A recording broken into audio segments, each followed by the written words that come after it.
Keyword, intro reveal, IVY bells. Why? In October of 1971, 400 feet below the surface of the Sea of Okhotsk, a single man in a heated, dry suit walked across the seabed. He was a saturation diver attached to a United States Navy submarine that had been sitting on the bottom for 3 days. He was breathing a helium-oxygen mixture pumped from the boat through an umbilical cord. The water around him was 3 degrees above freezing. His suit lights were the only lights for 2,000 kilometers. In his arms, he carried a 6-meter-long device that the engineers who built it called, without ceremony, a pod. It was shaped like a torpedo. It weighed 6 tons. It contained a small thermoelectric generator powered by a slug of plutonium-238. And it was designed to listen. Above the diver, half buried in silt, ran a single armored cable the thickness of a man's forearm. The cable carried the operational communications of the Soviet Pacific submarine fleet. Every signal, every order, every status report passed between the headquarters in Vladivostok and the nuclear submarine base at Petropavlovsk-Kamchatsky. The diver did not cut the cable.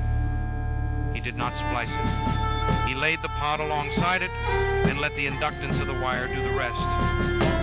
For the next 10 years, every secret communication of the Soviet Union's most sensitive ocean, a body of water that Moscow considered an internal Soviet lake, was being read in a windowless office at Fort Meade, Maryland. The code name was IVY bells. Lower third, from SOSUS to signals. By the end of the 1960s, the United States Navy had built an undersea sound surveillance system known as SOSUS that stretched in 2 arcs across the North Atlantic and the North Pacific. SOSUS was a network of fixed hydrophones anchored to the continental shelves, capable of detecting the propeller signature of a Soviet submarine at ranges measured in hundreds of nautical miles. SOSUS could hear where the Soviets were. It could not hear what they said.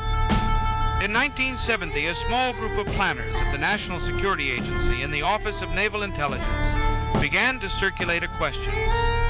The Soviet Pacific Fleet, headquartered at Vladivostok, controlled its forward submarine base across the Sea of Okhotsk on the Kamchatka Peninsula. The 2 locations were separated by 1,200 kilometers of open water. The communications between them, the planners reasoned, had to travel on something. Satellite intercept ruled out the obvious channels. The high-frequency radio links were encrypted and ran on broadcast schedules. But underwater navigation charts, captured Soviet documents, and the surface activity of a particular class of Soviet cable-laying ship pointed to a quieter answer. There was somewhere on the floor of the Sea of Okhotsk an armored copper cable. And the Sea of Okhotsk, ringed by Soviet territory on 3 sides and locked behind the Kuril Islands on the 4th, was considered by the Soviet Navy to be so impenetrable that the cable was not encrypted at all. Lower third, USS Halibut. The boat the Navy used was the USS Halibut. She had been launched in 1959 as a guided missile submarine and was, by the late 1960s, technically obsolete. The Navy did not retire her. The Navy modified her. According to the account given by Sherry Sontag and Christopher Drew in their 1998 history, Blind Man's Bluff, the Halibut received, over a refit at Mare Island in California, a compartment that her crew called the Bat Cave. The Bat Cave was a saturation diving lockout chamber, married to a side-scan sonar system, married to a thrust vectoring station that allowed the boat to hover above a precise point on the seabed. Halibut deployed to the Sea of Okhotsk in the summer of 1971. Her cover story, filed with Soviet maritime authorities monitoring the strait, was oceanographic research. Her actual task was to find a cable on a seabed the size of Germany. She found it. The standard account, drawn from later interviews with members of her crew, is that her sonar operators located the cable by spotting a small painted sign on a remote Kamchatka beach reading, in Russian, anchoring prohibited, Kabul. From that point, a side-scan sonar sweep traced the line offshore. The pod itself had been designed by engineers at Bell Laboratories under an NSA contract. It contained a series of induction coils, wound to clamp around the outer sheath of the Soviet cable without piercing it. Each conductor inside the cable, carrying a separate channel of traffic, produced its own electromagnetic signature. The pod recorded all of them simultaneously onto tape reels powered by a radioisotope thermoelectric generator, an RTG, capable of running for years on a single charge of decaying plutonium.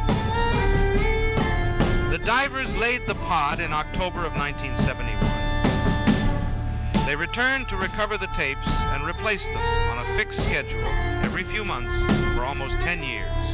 Lower third, what the tapes contained. The take from IVY Bells was processed at the National Security Agency at Fort Meade in Maryland. The volume was, by the standards of 1972, enormous. Months of continuous traffic on multiple channels, much of it unencrypted, all of it operational. According to Declassified NSA Finished, intelligence summaries cited in Ronald Kessler's Inside the CIA and in the Sontag Drew account, the IVY Bells material gave Washington insight into Soviet submarine deployment cycles, missile test telemetry recovered from the Kamchatka ranges, fleet readiness assessments, and the internal Soviet evaluation of American naval movements in the Western Pacific. It was, by every measure that the intelligence community used at the time, one of the most productive signals operations in American history.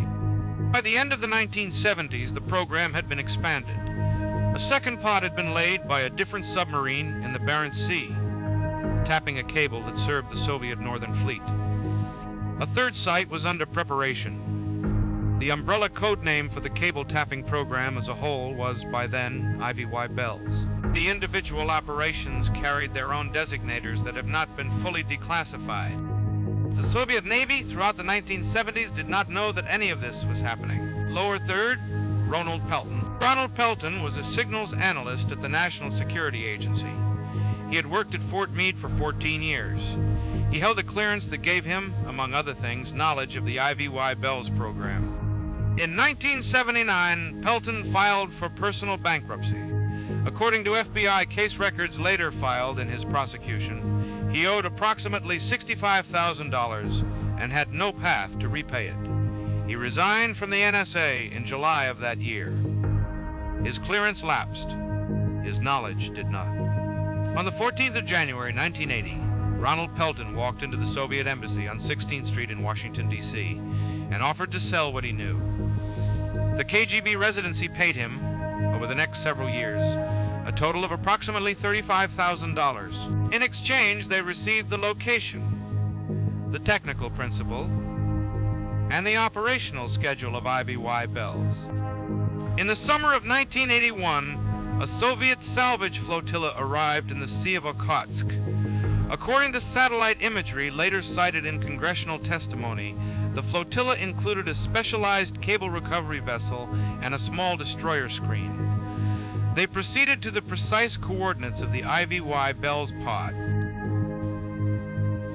They cut the cable. They lifted the pod.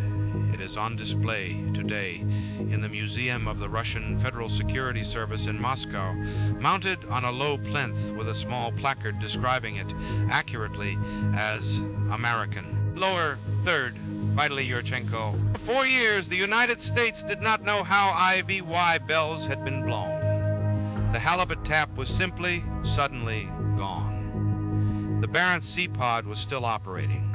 The program continued in reduced form into the early 1980s.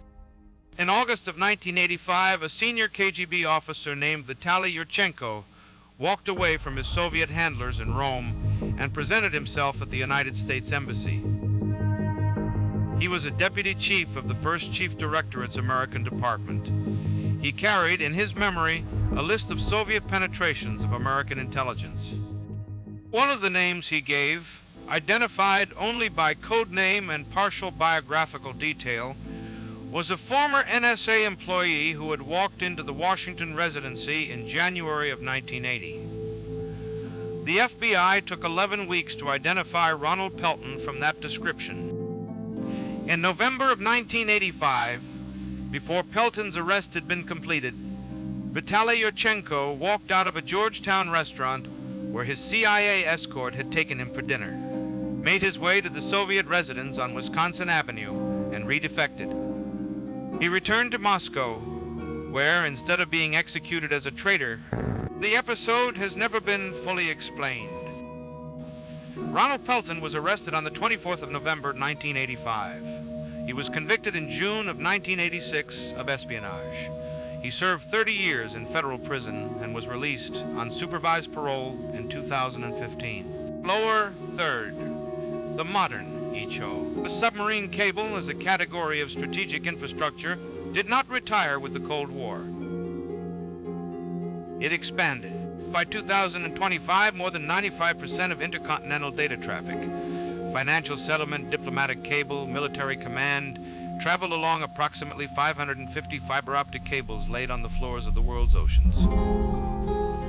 In October of 2023, the Chinese-flagged container ship Newnew Polar Bear dragged its anchor across the floor of the Gulf of Finland, severing the Baltic connector gas pipeline and 2 data cables. In November of 2024, the bulk carrier Peng 3 severed 2 further cables in Swedish and Lithuanian waters. In December, the tanker Eagle S cut the Eastlink 2 power cable between Finland and Estonia. In each case, the investigating navies described the incidents as consistent with deliberate sabotage. In each case, the vessels had recent port calls in the Russian Federation. In each case, the prosecutions have not concluded. The Seabed, in 2025, is contested in a way it has not been since the halibut surfaced in the Sea of Okhotsk in the autumn of 1971. The logic is unchanged. A cable on the floor of the ocean is invisible to the public, indispensable to the state, and accessible to anyone with a submarine, a salvage ship, or an anchor. IBY Bells demonstrated in 1971 that the side that read the cable did not need to win the war. It needed only to know, in advance, what the other side was about to do. That principle survived the Cold War. The cables multiplied. The pods got smaller. The Sea of Okhotsk is no longer the front line, but the seabed is. The pod that the halibut's diver laid in October of 1971 sits today behind glass in a Moscow museum. The cable it tapped has been replaced. The submarine that carried it has been scrapped. The analyst who sold it served 30 years and walked free. What remains is the method. Find a wire on the floor of the sea. Listen, without cutting it. Read, without being seen. In 1971, the wire carried orders for a submarine fleet. In 2025, it carries everything else. Word count. 820 words within 750, 1850 target.